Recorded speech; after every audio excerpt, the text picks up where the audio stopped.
Good afternoon. Welcome back here in the venue and online. Sooner than expected, he's here, the EU's first ever startup commissioner, Ekaterina Zaharieva, fresh out of the college meeting. That's why we had to improvise a bit. Thanks for bearing with us. Last year you were appointed as the first ever startup commissioner, and I think startups across Europe were very relieved because they finally got some love and some attention from Brussels. Let's maybe start with the college meeting because you're coming from there. There was a first discussion about the next budget, which will be very important for research, also for competitiveness for startups. Any news out of that college meeting that you can share right away here in this great venue? First of all, hello to everybody. As you said, I'm the first startup commissioner, and I'm really doing my best, and I want to express my gratitude to the community, who is really very active, very supportive. I meet them non-stop, and I really am proud of what we have built in Europe in connecting with so vibrant community, so many talented people, so many people, actually young people and not that young, ready to risk and ready to invest in future technologies, which is, I think, a bit in the beginning, actually, I was thinking, okay, we are very diverse in Europe, but in general, we have something that unites us, and this is that we are not that risk-averse compared with our transatlantic friends. But it's turned out actually that it's not true. Yes, because otherwise, why we have more startups and we create more startups? So this means that there are people who are ready to risk, but they need our support. And I think that's why actually the president decided to appoint a first actually startup commissioner ever in the history. And now about the college, it was not a debate. We did have a second. This is our second orientational debate. I know that it's really important for the member states, for the private sector, for the scientists, for innovators, for every European citizens, how the next European budget will look like. Having in mind the geopolitical situation, I mean, we not only have still a war on our continent, and we should continue to support our Ukrainian friends, because it's not a cliché to say that they fight for our freedom as well, not only for their freedom and democracy, but also we have a change in geopolitical situation in general. None of us will believe that, for example, speaking about science, that for our transatlantic friends, science is not that important anymore. Yeah. I mean, and that's me and oblige us even more big responsibility to protect the science, to protect the scientific freedom. So I hear you saying that you're fighting for. That's why the next budget is really, really important. So we have new priorities, which is our security, our defense. We have to invest more in our security, in our defense. We should continue supporting Ukraine. We should boost our competitiveness. It's really crucial. So those are all very, very important priorities, and we have to have really a budget that fits for purpose. Having in mind that we are planning the next. What do you mean by that? Because science and research is often something where money is taken away rather than extra investments. No, you know, in the political guidance, look, definitely one is sure that there will be more money for innovation and research, because I mean, not only that the two reports. Actually we have three reports. We have Letter, we have Draghi, and we have Hato report, but also in the political guidance, in the competitiveness compass, in all the papers that the college already did approved. It's the first pillar of boosting our competitiveness. So there is no news. Debate is ongoing. Of course, it's very comprehensive process. What is I want to say that the goal is really to boost our competitiveness, to invest in projects that matters for every European citizens. To be simplicities matter. It's a first priority. It should be much more simple, much more focused budget, because nobody can predict what will happen in 10 years, actually, because this is a budget was planned for next, it will start in 3 years, and for next, and then 7 years, so it's 10 years. That's why I start, who can predict that our American friends will stop financing vaccine research, climate, and so on and so forth? Nobody, that's me. Let's go a bit into that topic of US researchers. France, and especially also the European Commission, has launched this attempt to attract US researchers.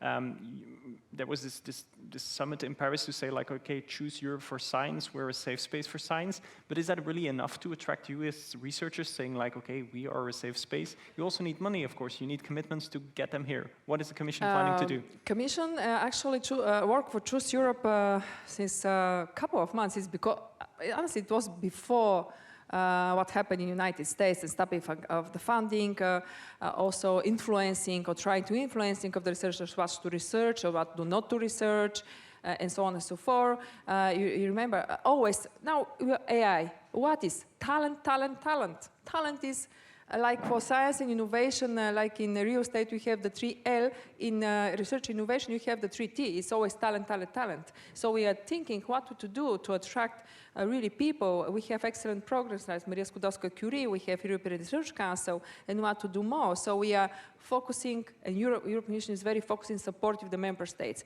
So what 500 million for next 2.5 years to attract early career researchers. So we support the member states, so universities, that's higher grants with the funding. But it's not only always a matter of money.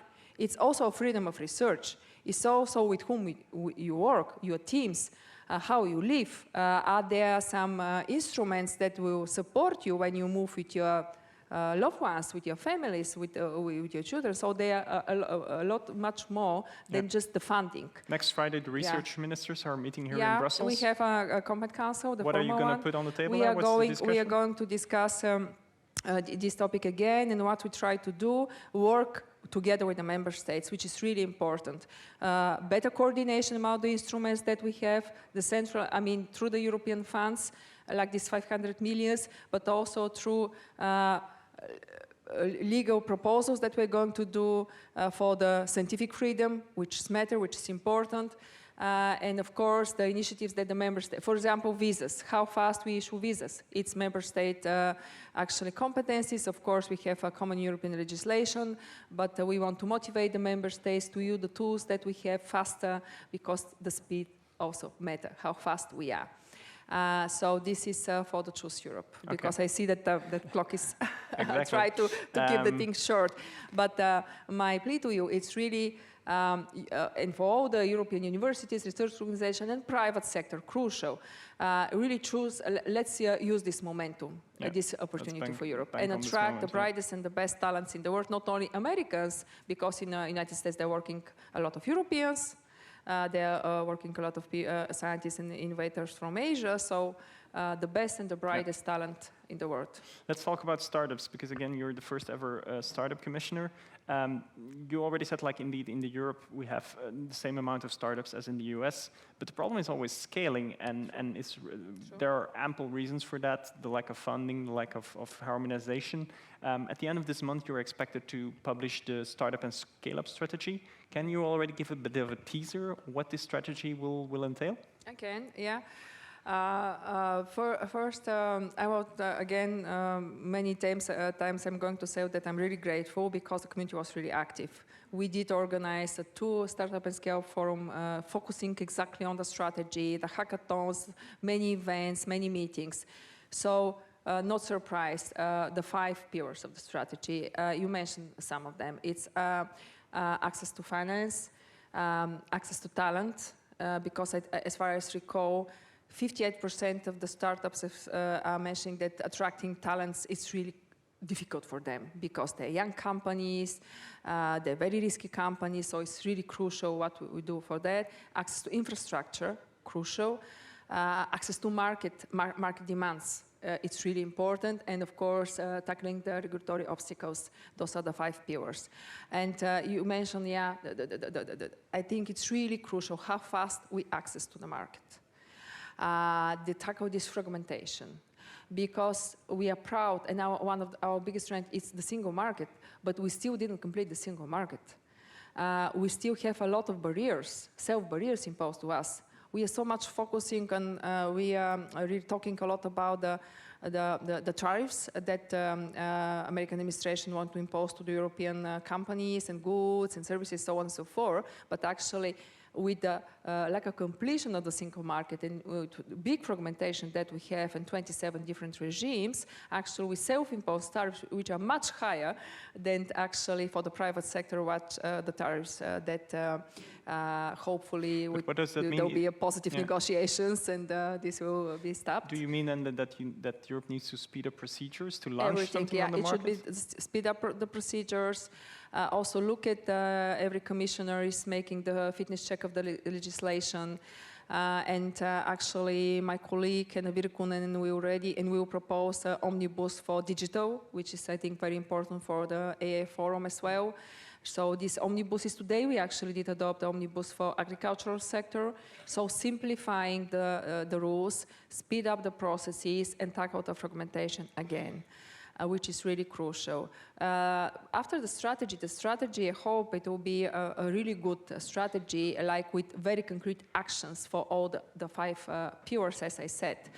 But then implementation of the strategy is really important because the strategy itself will not going to solve the problems.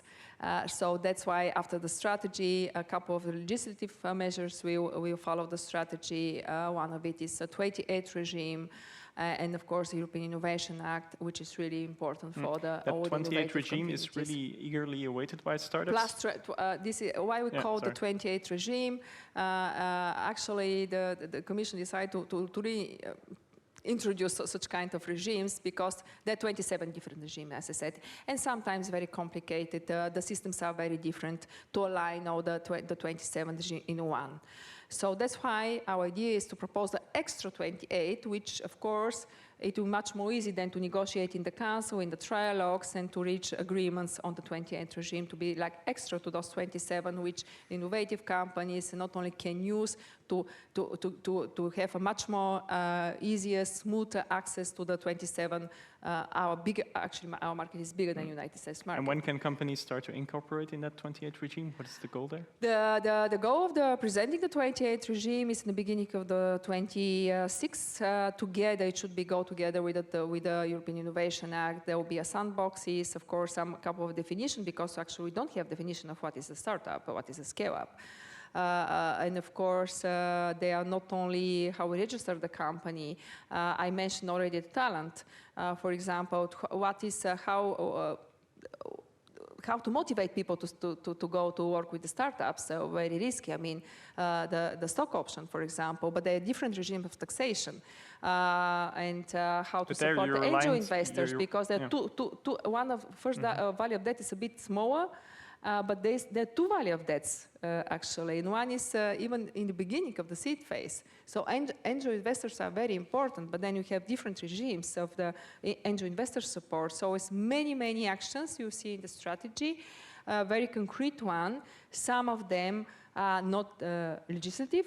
It's a more cooperation, how we implement, better alignment, and I really we rely a lot on the feedback then coming from the community, what they think works with this strategy, what they think we should improve, and so on, and what we should speed up, and so on and so forth. Briefly about regulation, you mentioned regulatory obstacles, simplification as well. Last mandate, it was all about introducing new regulation, DSA, DMA, AI Act. We still have the Digital Fairness Act to come. Isn't it now, founders often say like, yeah, we're being held back by this regulation. So isn't this like the Commission actually like working against founders, like introducing all the time new legislation that they can't cope with? No, Commission is not working against the farmers you mentioned. Yeah? Startups. Sorry? Startups. Startups. Oh, sorry. I heard farmers. I said, okay, yes. Well, farmers, I can talk about the farmers as well. But yeah, the startups, no, I mean, actually, is the opposite. AI Act, for example, because of course I speak a lot with the AI companies, what they think about the AI Act and so on and so forth. The truth is that most of them think that it's better to have one than 27 different, because this was the other option, I mean, one. But now how this act will be implemented is really important. And I'm very grateful to those who participate in the groups that are preparing the implementing act. Because what I heard from the AI community, startups, our AI startups, they want to see these implementing acts. and how these rules will be implemented. It is really important. And I can assure you that our commissioners, Commissioner Virkkunen and me and all the commissioners, actually, the instructions to the teams are very clear. Be innovation friendly, be business friendly, don't put extra burdens in the implementing acts, the burdens which are not in the act itself, I mean, because the will of the co-legislator is in the act, it's not in the implementing act. So how implement our legislation is also very important. Speaking about data, for example, also very, very important about the AI. It's not only computing power, which in commissioning with the member states, with the private sector, hopefully massively invest to support the development of AI. It's not only the talent, but data. Data is really important. We have the data union strategy. So, and then we hear non-stop that there are 27, no matter that we have one directive, we have 27 different implementation of this directive. And access to data is really very difficult for our companies in general. And then we want to develop our European, models, open models, and we're leading in this because, frankly speaking, are we sure that we want to rely on models who are developed with other people's data and with other people's value? I don't think so. I think we have to invest in European AI models. Trained by European data. Yeah. That's clear. So we're indeed running out of time, but I think being innovation-friendly in the legislation is something that will resonate well among the industry. Thanks for being here. You have another meeting at the Berlaymont. Good luck with that, and thanks for being with us. Thank you so much. All right, thanks. Thank you.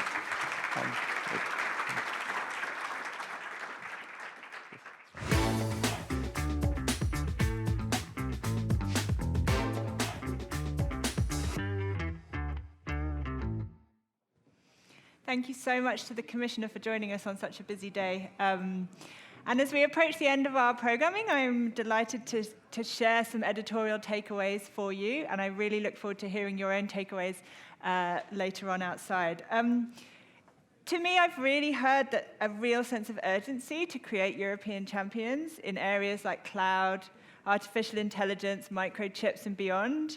What we've heard this morning is that, whatever Europe's been doing in the last few years, it has not supported and empowered the European industry. But it seems still unclear exactly how the continent plans to get there, and also which part of the digital regulation Europe might be willing to give up to do so. To me, I feel like some of the big questions that will define the next phase, can Europe find a smart way through this inevitably polarized innovation regulation debate? I think we've heard arguments today for cutting regulation, others are less convinced, vouching for coherence, even some mixed messages on specific bits of laws like the AI Act. So that's a big question to me. What does tech sovereignty for Europe look like? Should Europe splash hundreds of billions on, a European open AI clone? Is that even realistic? Or do politicians and industry accept that, some trains have left the station, as we heard yesterday, and bet on new applications?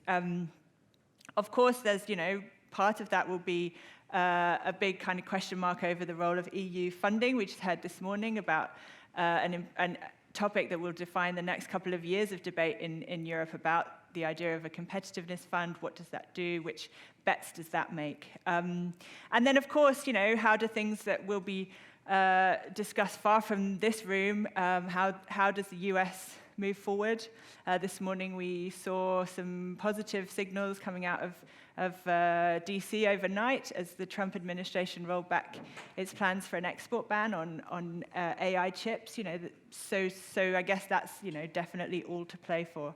And then a final big question for me: is Europe even capable of bridging the many and varied and interesting national cultures and priorities? I was chatting with somebody earlier who reminded me that the German coalition deal mentioned a Germany stack. When Macron launched his big push for talent, it was make France great again, and they kind of quickly changed that to make Europe great again. So, how does that all kind of fit in the mix? Of course, people here and generally in Brussels are convinced of the need for a European approach, but I think that's far from a reality across all the different 27 capitals. And in the meantime, we've also heard how just how fast technology is accelerating. So with that sense, the window of time to get this right does feel like it's getting closing.